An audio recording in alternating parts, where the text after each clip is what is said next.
Hi, I'm Andrea Beldua and I'm a portrait and fashion photographer. When I was a child, my mom knew I was going to be an artist. She enrolled me in a lot of classes. I did pottery, I did karate, I did arnis, I did swimming. I did a lot, but the only thing that really stuck with me was painting and sketching. That's what I wanted to do. And my skill back then talaga was really more of traditional art. I wasn't really so good in graphic design, which was the main skill that I needed mostly when I entered information design in Ateneo.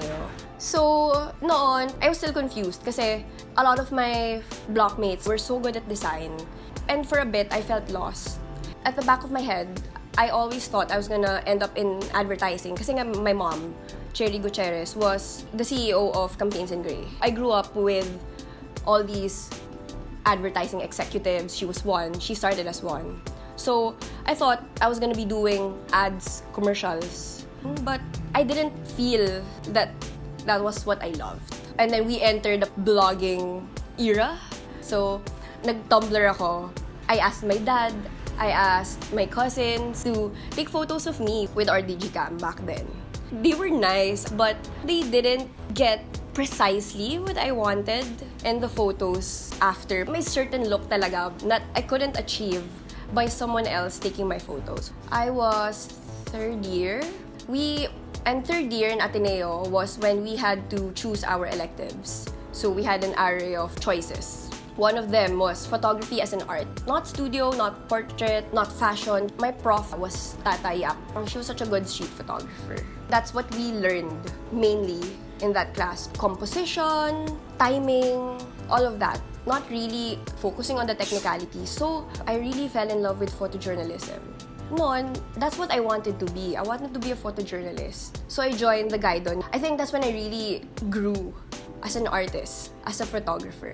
Kasi I learned, the art of capturing a story, telling a story through photos, through stills. I think dun yung parang awakening ko to what I am doing now.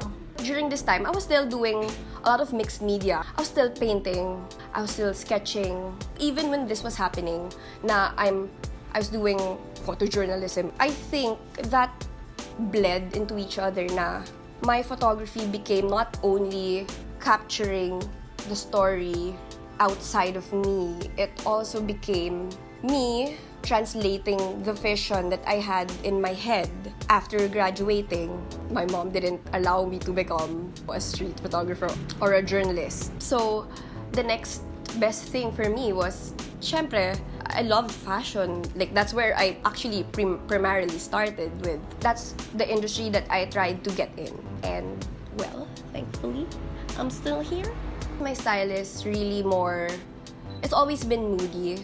It's always been warm. I've always been fascinated with the female form. So I love capturing it na parang soft, languid poses, but still cinematic in a way.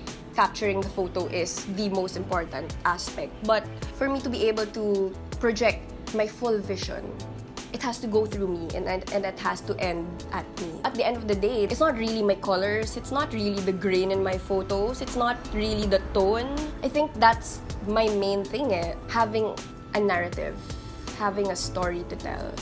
I think as a woman, we really have specific way of capturing people, of women. For the longest time, all of the media that we have been exposed to has always been through the male gaze. And now, I'm just really so grateful to be a part of this movement na female gaze naman. I want to be part of it. I don't want to separate myself from that movement. One of my top influences talaga is Trisha Gosing-Chan, and she knows this. I always followed her blog. Trisha Will Go Places. She blogged her life, mostly her fashion, but more importantly, she was also a photographer. So I always admired all of her travel photos, all of her self-portraits, centered on her own lifestyle, yung art niya. So I was so inspired noon to do the same. I'm also so inspired by Annie Leibovitz. It's always so interesting kasi the way she frames her subjects, the way they come out, kasi there's always a story to tell. I love her principle na she's not a technical photographer. I remember she said in her masterclass, if you're worrying about the technicalities, if you're worrying about your gear, if you're worrying about your camera, you're really not doing your job. You just need your skill and your genuine interest in your subject to make it come to life. So I love that about her photos, not just technical-wise. I also love Petra Collins. I love her colors. I know she really shoots in film, so that's really something I hope to achieve in the future, to just strip everything back to film. I'm inspired also by a lot of local photographers, Shaira Luna, Ralph Mendoza. Out of my peers, Renzo Navarro, JL Javier, Arto Nepomuceno. Grabe, we have so much talent here. It's amazing. My advice to young photographers is 4 C's. First C, cultivate your taste.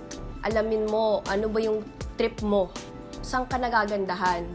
Sino yung best people na nakaka-execute ng vision mo na yon? Follow them. Follow who they're following.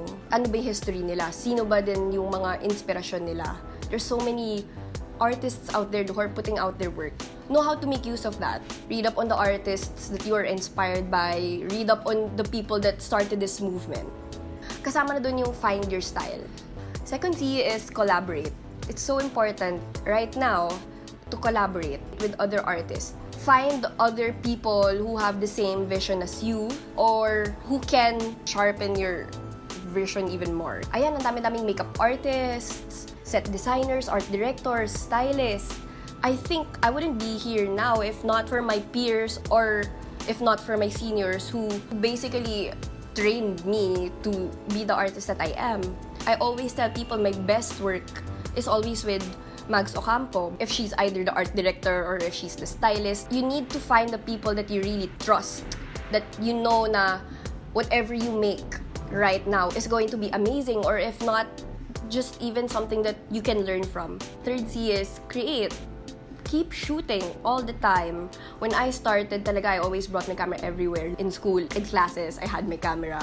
I go around, I had my camera. I travel, I have my camera, or just in case biglang sobrang ganda ng ilaw. Keep creating. Because really, that's the only way you're gonna be able to sharpen your skill. You have to be able to make your camera a part of yourself. The fourth C is curate. Know how to use your platform. Social media is this huge other parallel universe that we live in. Know which of your work to post. You can't post everything. You can't send your client everything. So you must be able to learn how to curate your work. Share it, post it. You can also have criticism from other artists and for people to know who you are and what you do, so you can get more projects which will lead you to creating more valuable work. Hi, I'm Andrea Beldua and I am a portrait and fashion photographer. 4 C's. Cultivate your taste, collaborate, create, curate, and chat-to-chat. Gusto ko na mag-chat-to-chat. The 5th C is chat-to-chat!